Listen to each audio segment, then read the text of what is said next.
Good morning बच्चों। आज हम लोग अपनी पुस्तक समकालीन विश्व राजनीति के प्रथम अध्याय शीत युद्ध के दौर में अगले टॉपिक के बारे में पढ़ेंगे। अगला टॉपिक है हमारा नॉन अलाइनमेंट मूवमेंट अर्थात गुट निरपेक्ष आंदोलन। गुट निरपेक्ष आंदोलन शब्द का प्रयोग सर्वप्रथम पंडित जवाहरलाल नेहरू के द्वारा किया गया था। गुट निरपेक्ष आंदोलन का आशय है स्वतंत्र और स्वायत्त विदेशी नीति का निर्माण करना, विश्व को शांतिपूर्ण बनाने का आंदोलन और विश्व को गुटों से मुक्त रखने का। अर्थात जैसा कि अभी पिछले अध्याय में हमने पढ़ा था कि किस प्रकार से संपूर्ण विश्व दो गुटों में बंट गया था। उस समय भारत और भारत जैसे विकासशील या अल्प विकसित देशों के सामने यह समस्या थी कि वो इन दोनों में से किस गुट की तरफ जाएं। दोनों में से किसी एक गुट की तरफ जाने का मतलब था कि दूसरे गुट से दुश्मनी, जो कि किसी भी विकासशील या अल्प विकसित देशों के लिए किसी भी प्रकार से लाभप्रद नहीं था। इसीलिए इसके तीसरे विकल्प के तौर पर भारत के जवाहरलाल नेहरू, यूगोस्लाविया के जोसेफ ब्रॉन्स टिटो और मिस्र के गमाल अब्दुल नासिर के द्वारा, इन तीनों ही व्यक्तियों के द्वारा गुट निरपेक्ष आंदोलन की शुरुआत की गई। बाद में इस आंदोलन को दो अन्य नेताओं एनक्रोमा घाना के और इंडोनेशिया के सुकर्णो द्वारा समर्थन प्राप्त हुआ। इस प्रकार से गुट निरपेक्ष आंदोलन की नींव रखी गई। गुट निरपेक्ष आंदोलन वास्तव में क्या है? गुट निरपेक्ष आंदोलन का अर्थ है कि गुटों से दूर रहना, अर्थात किसी भी गुट में शामिल न होना। गुट निरपेक्ष आंदोलन की हम लोग अगर अभिप्राय के बारे में देखेंगे तो वो क्या है? शीत युद्ध के समय दो महाशक्तियों के बीच तनाव, एक नए आंदोलन का उदय हुआ जो दो गुटों में बंट गया। दोनों ही गुटों में से किसी भी गुट में ना रहने के लिए यह एक विकल्प था कि जो देश किसी भी गुट में नहीं जाना चाहता वो गुट निरपेक्ष आंदोलन में शामिल हो सकता है। इसका उद्देश्य था विश्व में शांति रखना और इन्हीं सबको मिलाकर गुट निरपेक्ष आंदोलन बना।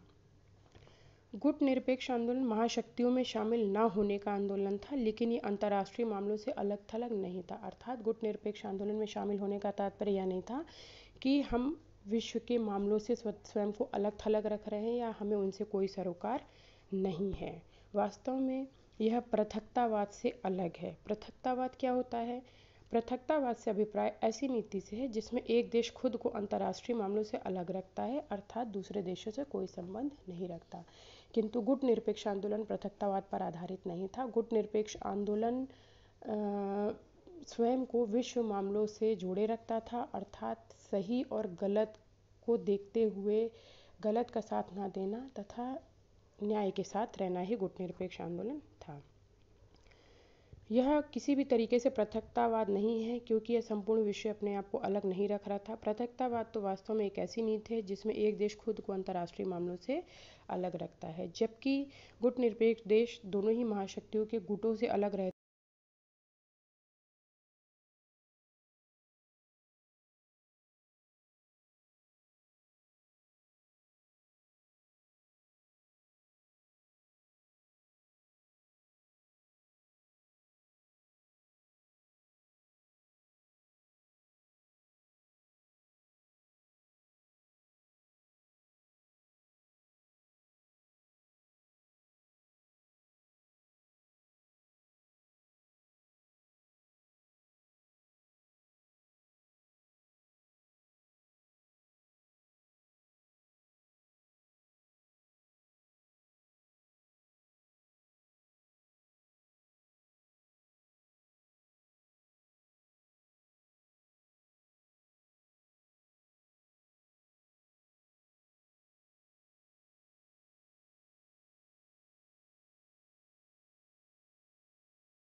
तो इस तरीके से हम देखते हैं नियो की संकल्पना क्या है। यह विकासशील देशों की आर्थिक स्थिति को सुधारने का एक माध्यम के तौर पर उभर कर आई थी।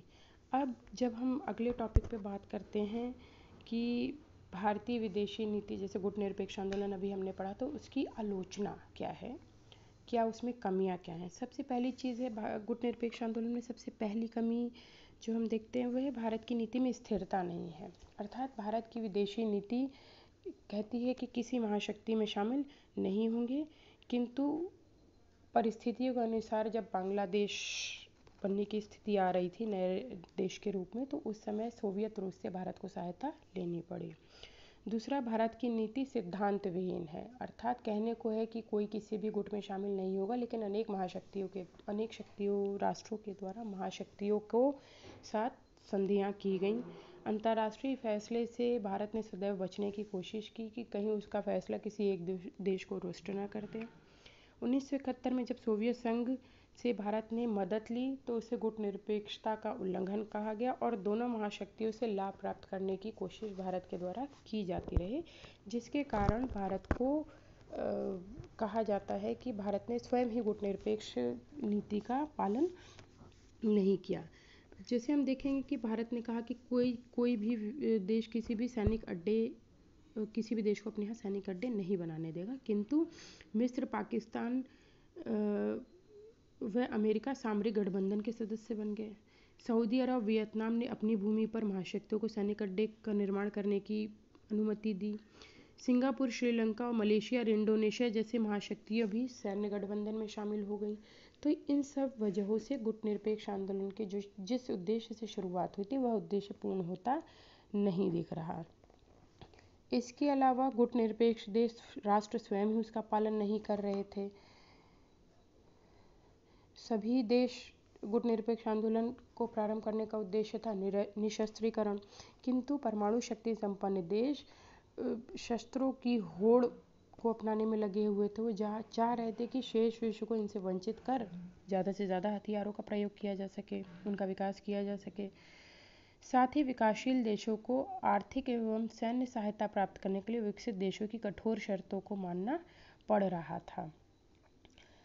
तो इन सब वजहों से यह लगने लगा कि गुटनिरपेक्ष आंदोलन उतना प्रासंगिक नहीं रह गया है। अब हम अगला जो हमारा टॉपिक है गुटनिरपेक्ष आंदोलन की प्रासंगिकता, वह क्या है। बहुत से विद्वान कहते हैं गुटनिरपेक्ष आंदोलन की अब ज़रूरत नहीं है, किंतु वास्तव में गुटनिरपेक्ष आंदोलन अभी भी किसी भी तरीके से समाप्त नहीं हुआ है। इसकी प्रासंगिकता आज भी बनी हुई है, जो कि है जैसा कि हम देख सकते हैं कि बांगडुंग सम्मेलन से ये शुरुआत 1955 में हुई, फिर 1961 में बेलग्रेड में इसका पहला सम्मेलन हुआ और आज भी अक्टूबर 2019 में इसका अजरबैजान के बाकू में 18वां शिखर सम्मेलन हुआ। तो इतने वर्षों बाद भी इसके लगातार सम्मेलन होने से यह सुनिश्चित होता है कि आज भी इसकी प्रासंगिकता बनी हुई है।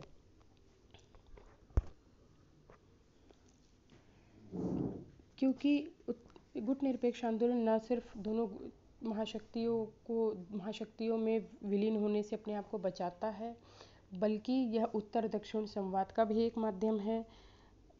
यह दक्षिण दक्षिण संवाद का भी एक माध्यम है। दक्षिण दक्षिण संवाद का मतलब दक्षिण के जितने देश हैं उनके बीच सहयोग का माध्यम है।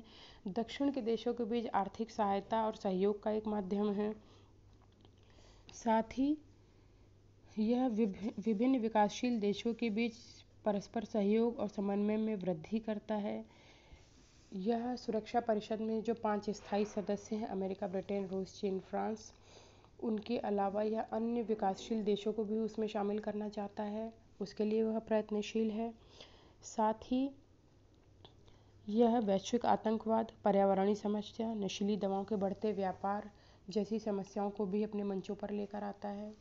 और अंत में यह आज भी विभिन्न विकासशील और अल्प विकसित देशों के बीच सामाजिक, आर्थिक, सांस्कृतिक और आर्थिक सहयोग का एक सशक्त माध्यम है, जिस कारण से कहा जा सकता है कि गुटनिरपेक्ष आंदोलन आज भी प्रासंगिक है और उसकी प्रासंगिकता हमेशा यूं ही बनी रहेगी। ओके बच्चों, तो आज के लिए सिर्फ इतना ही।